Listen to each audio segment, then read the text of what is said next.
Olá, meus amigos, minhas amigas, boa tarde. Vamos dar início a mais um encontro do Amor Exigente Guaratinguetá, online, né?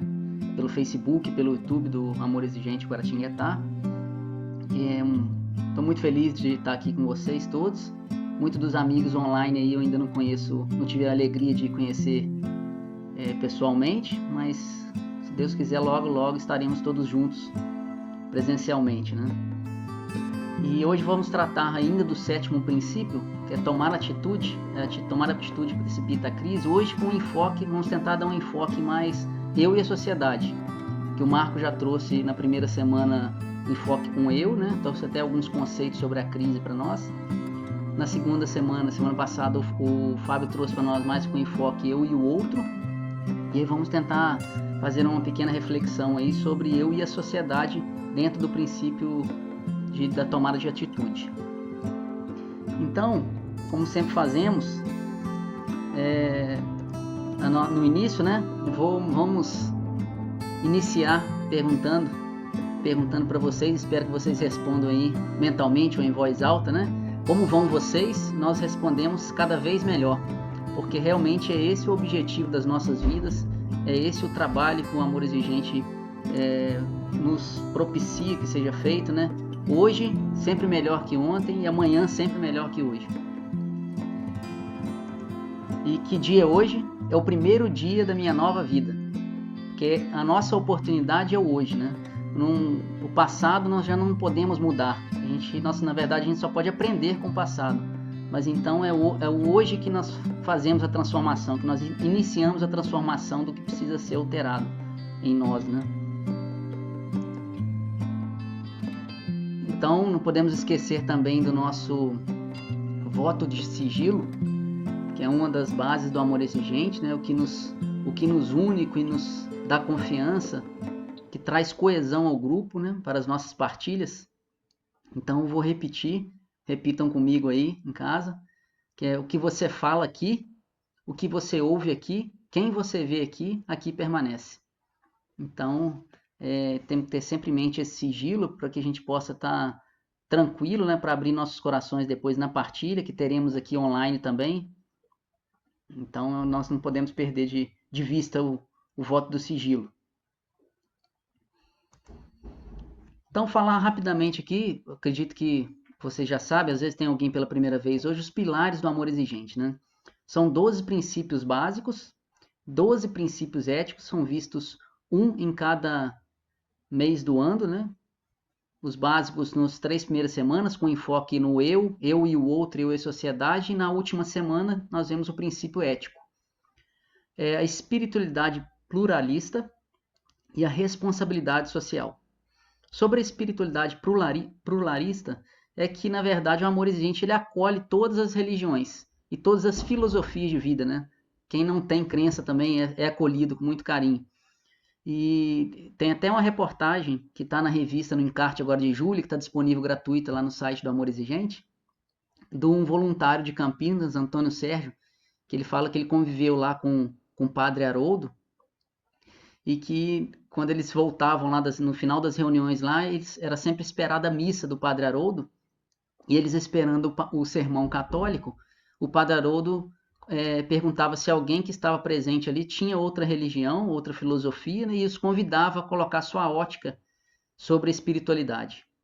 Então é um exemplo, né, de conduta de que o amor exigente acolhe, independente da religião, ele é acolhido aqui, porque na verdade ele fala lá na reportagem, no artigo dele, né, que na dor nós somos todos iguais, né, na dependência química ou em outro desajuste, outra dor que estamos passando em casa com os nossos amados ou nós, né, nos iguala. Então não importa a religião, se você não tem religião, todos são muito bem acolhidos aqui no Amor Exigente. E ele fala, inclusive nessa reportagem, da questão de que a espiritualidade é esse contato com o eu, com o seu eu, né?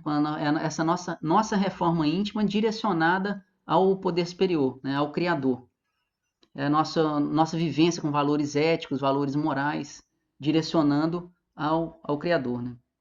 E a espiritualidade, você vê que a espiritualidade pluralista aqui do Amor Exigente, ele nos dá um propósito de vida, né? Então, você vê que é um dos pilares, né, do programa. É um programa de auto e mútua ajuda, sendo um dos pilares essa espiritualidade. Então, falar rapidamente aqui que nós já retornamos também presencial.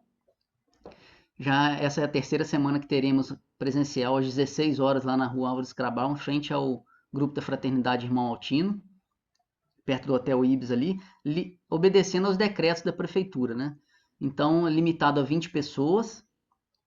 A temperatura é medida individualmente quando as pessoas chegam. Tem uma pessoa que fica por conta de anotar os nomes no livro na entrada. É disponibilizado o álcool gel. As cadeiras, elas permanecem a distanciamento mínimo. Uso de máscara obrigatório. Então, todas as regras do decreto da prefeitura são obedecidas. Então, quem tiver oportunidade não pode ter mais de 60 nem menos de 12, né? Quem tiver oportunidade de ir presencial, já estamos também. Mas também permaneceremos aqui com online. Inclusive, é uma coisa que tem crescido muito, né?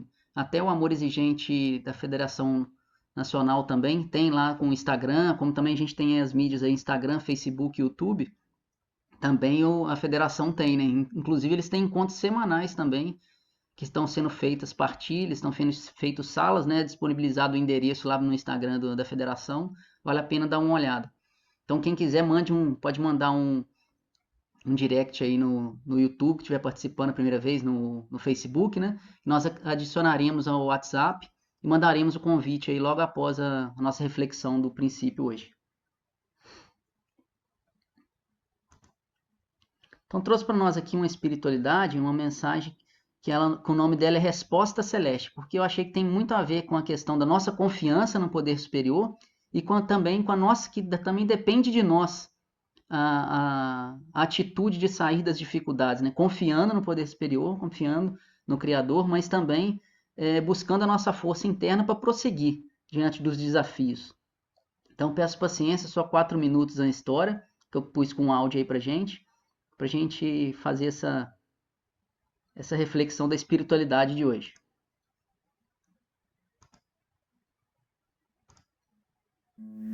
Antigo instrutor dos mandamentos divinos, ia em missão da verdade celeste, de uma aldeia para outra, profundamente distanciadas entre si, fazendo-se acompanhar de um cão amigo, quando anoiteceu, sem que lhe fosse possível prever o número de milhas que o separavam do destino.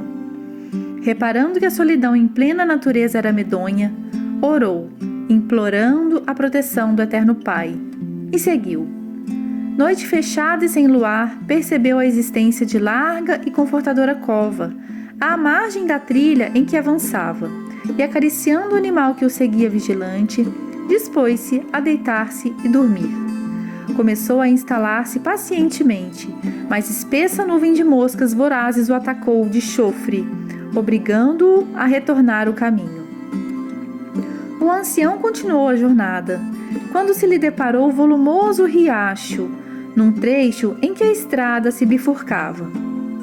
Ponte rústica oferecia passagem pela via principal, e além dela, a terra parecia sedutora, porque mesmo envolvida na sombra noturna, semelhava-se a extenso lençol branco.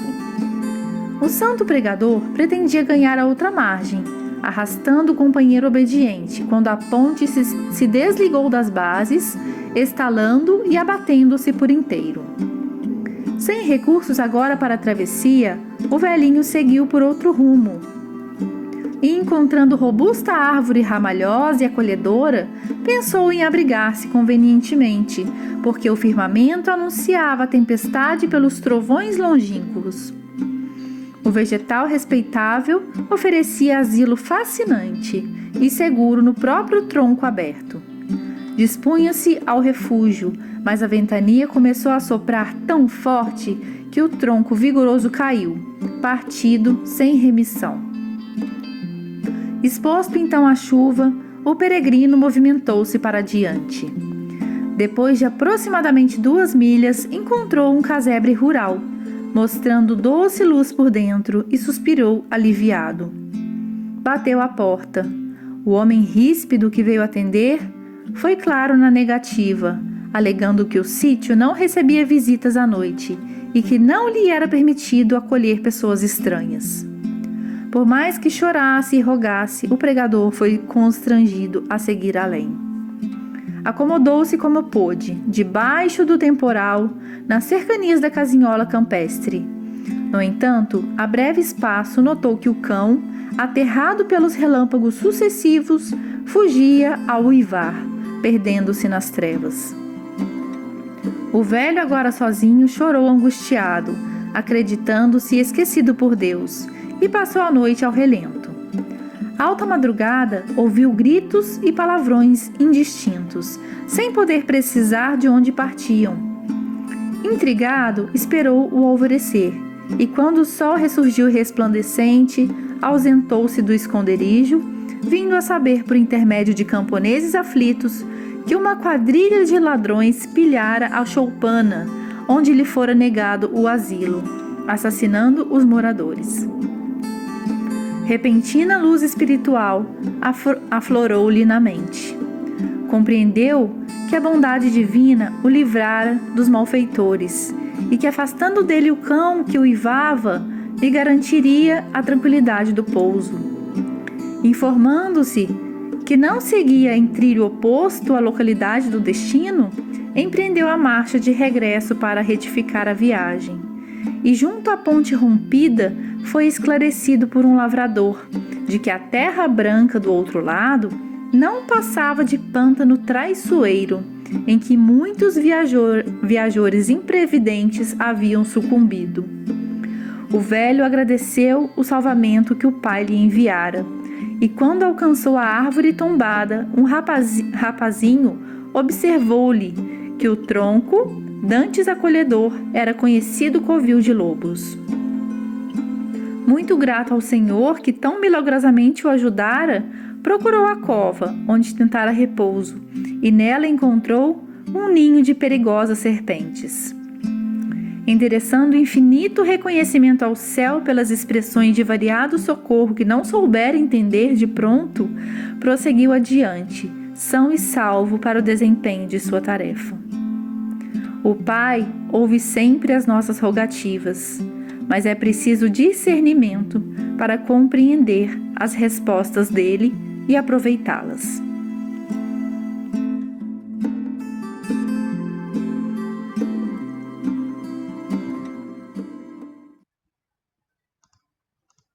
Então, meus amigos, fica aí a reflexão da espiritualidade de hoje, que nós tenhamos esse discernimento, né, de entender as dificuldades que chegam em nossa vida e que tenhamos coragem de tomar as atitudes para que possamos sair do lugar que precisamos, né, com essa tomada de atitude.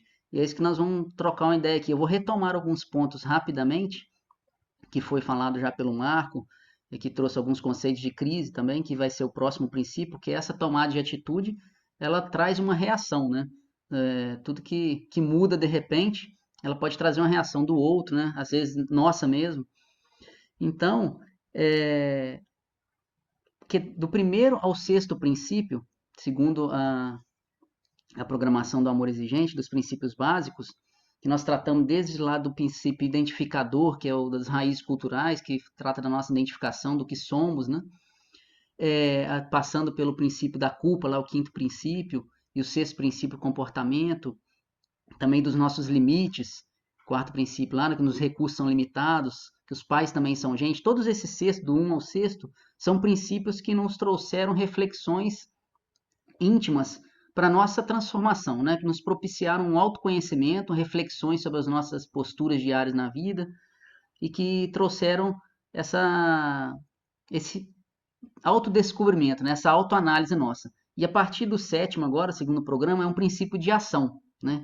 Que o Amor Exigente tem a frase que não é um grupo de reclamação nem de falação, mas um princípio de ação. A partir do sétimo, todos os outros serão princípios de ação. Então, retomaremos então alguns pontos breves, porque tanto o Marco quanto o Fábio já trouxeram os conceitos principais da tomada de atitude em relação a mim mesmo e em relação ao outro, né? Mas podemos retomar rapidamente. Então, a Amor Exigente traz para nós que a tomada de atitude ela é entusiasmo, e coloca que a palavra entusiasmo vem do grego, que significa ter o Espírito de Deus dentro de si. Ou seja, é ter a capacidade de criar, de mudar o mundo à sua volta, de fazer o que deve ser feito. Não é a mesma coisa que desejar ou apenas torcer para que algo aconteça. É fazer com que ela aconteça, né? Que é diferente. Mas para a gente mudar algo, né, que está na nossa volta, a gente precisa ter um roteiro, né? Ter a nosso rumo. O que a gente quer da nossa vida, né? A gente precisa fazer essa análise antes da gente saber o que a gente precisa mudar. Por isso lá que o Fábio trouxe alguns conceitos para nós lá da questão da preparação, e por isso que ele é um princípio preparado. Você tem que estar preparado para tomar essa atitude. Você tem que ser perseverante nessa atitude, porque senão você perde a autoridade, né? Você fica com promessas vazias. Então você tem que coragem, que realmente para sair do que tá do mesmo, né, que já tem sido feito, e firmeza na sua determinação de mudança, na sua atitude, né? Eu posso mudar? Então assim, não porque nós estamos no 7º princípio, você tem que tomar atitude. Se você ainda não está preparado para fazer essa tomada de atitude, como a gente traz no 7º princípio, você precisa estar trabalhando outros ainda, você aguarda uma melhor oportunidade para essa tomada. Se você não se sente preparado ainda, né? Se você ainda está analisando os seus limites, se você ainda está analisando a culpa, né? Está se livrando da culpa, das coisas que... Então, assim, dependendo do que está acontecendo na nossa vida no momento, a gente vai se identificar mais com o princípio e vamos trabalhar aquele princípio. Agora, só de todos nós estamos aqui ouvindo, né, estamos refletindo sobre o assunto, já é uma tomada de atitude, né? Já é uma mudança que nós queremos em nossa vida. Então, trouxe aqui para nós, que até eu peguei que é os 5 R's do Amor Exigente, da dona Mara Menezes, né, que é a cofundadora do Amor Exigente. Ela tem um programa agora com o Luiz Fernando Calduro, que é o presidente lá dos grupos, né?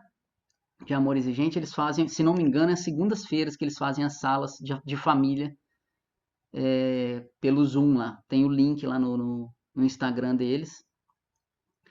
Então, os 5 R's que faz parte do princípio de tomar de atitude da Dona Mara, que é redesenhar o que devemos ser, reconstruir estruturas, redefinir como nos relacionar, restabelecer nossos limites e reorganizar normas e regras. São 5 R's para tomar de atitude que a Dona Mara traz para a gente. Então, e ressaltando sempre que quanto mais nós demoramos para tomar uma atitude, para mudar algo que precisa ser mudado, que não está nos trazendo alguma dificuldade, né, um comportamento inadequado, não só o problema da drogadição, quanto mais nós demoramos para tomar essa atitude, mais a situação vai se agravando, seja ela qual for, que está indevida, né? Aquilo que nós queremos mudar. Quanto mais nós adiamos, porque exatamente a tomada de atitude, ela precipita a crise. O que acontece? Às vezes, algumas pessoas, elas fazem ao contrário. Elas adiam a tomada de atitude exatamente para não ter crise, né? Para não ter problema. Eu vi alguns vídeos aí da Amor Exigente e algum médico que trata fala que às vezes os pais adiam a questão de tomar uma atitude quando descobre que o filho está usando droga, exatamente para evitar o conflito. Não, é uma fase da adolescência, vai passar. E às vezes ele vai até os 45 anos bebendo, usando droga, e você está esperando passar a fase e não passa, né? Então, porque às vezes a gente tem medo dessa tomada de atitude, mas a gente não pensa no que pode vir de positivo dessa tomada de atitude. Então a gente precisa refletir exatamente sobre isso e nos preparar para essa mudança, né? Para essa atitude, para essa ação de mudança, né? Então, algumas reflexões aí para a gente colocar, porque na verdade o nosso enfoque é eu e a sociedade, né? E até tem no 9º princípio, que é o princípio apoiador, que na comunidade a família recebe apoio e dá apoio, né? Se ela recebe apoio na comunidade, se a família recebe apoio na comunidade, por que nós não oferecemos algo de nós? Tomarmos atitudes para oferecermos algo de nós em prol da sociedade, né? O próprio a questão de ser voluntário do Amor Exigente, está até no encarte lá do Amor Exigente oficial lá. É uma atitude, é uma tomada de atitude em prol da comunidade, que demanda planejamento, você precisa se planejar, você precisa perseverar, você precisa ser firme no seu propósito, porque o voluntariado, é um compromisso que você assume. Então, todos os requisitos necessários para tomada de atitude em relação a nós ou em relação ao outro, né? Ele também são precisos esses requisitos também na tomada de atitude em relação à comunidade, né? Então, algumas reflexões que são trazidas aí para a gente levar para as partilhas, para a gente fazer, por exemplo, você faz alguma coisa para melhorar o ambiente em que atua, para tornar o mundo melhor? Como nos posicionamos em comunidade diante das atitudes do outro e que desaprovamos? Como podemos valorizar e apoiar atitudes positivas em nosso meio social? São algumas reflexões para a gente fazer aí. Inclusive, eu achei interessante mencionar até uma campanha que o órgão que eu faço parte, o Tribunal de Justiça, está fazendo, que é a campanha Não Se Cale, que é para proteção e prevenção de violência e abuso contra crianças e adolescentes, que é para as pessoas que estão ao entorno, né, da criança e perceber alguma coisa, para que tome atitude de denunciar, porque agora na escola, como está tudo online, né, antes na escola presencial, os diretores, os professores, quando percebiam, tomavam as providências, tomavam as atitudes para a proteção da criança. Como está tudo online, então eles fizeram essa campanha do Não Se Cale, né? Eu achei interessante também que tem a ver com o nosso princípio, que é uma tomada de atitude que desagrada, né?